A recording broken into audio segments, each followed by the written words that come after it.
Coach Kaypoy, timeline Kaypoy. Yeah, si Poy was big. I mean, Junmar had 33 points because we had nobody to match up aside from Kelly. So that was really very big for us. So, we don't know. We'll find out again tomorrow.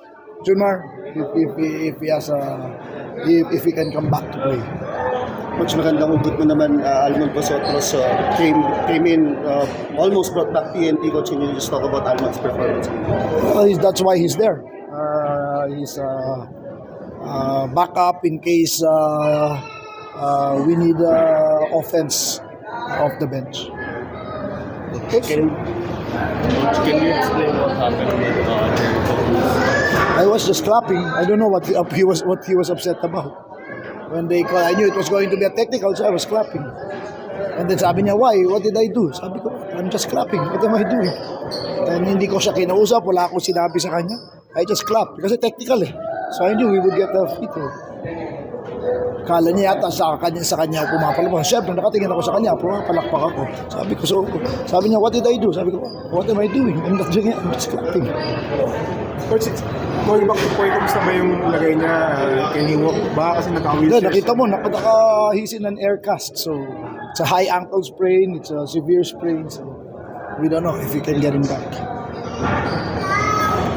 Coach, medyo ang dami niyo ng injuries. How do you plan to manage all those?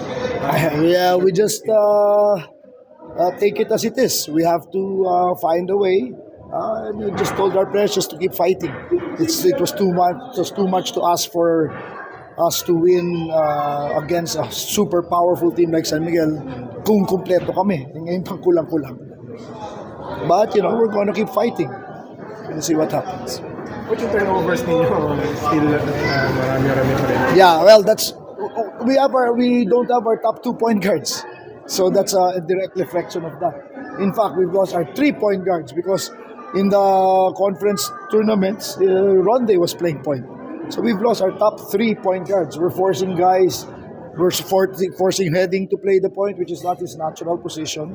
And buti nga may Almond, and Simon Enciso is really just a backup player, and Brian Haruela is just a defensive guard. So we're just making do.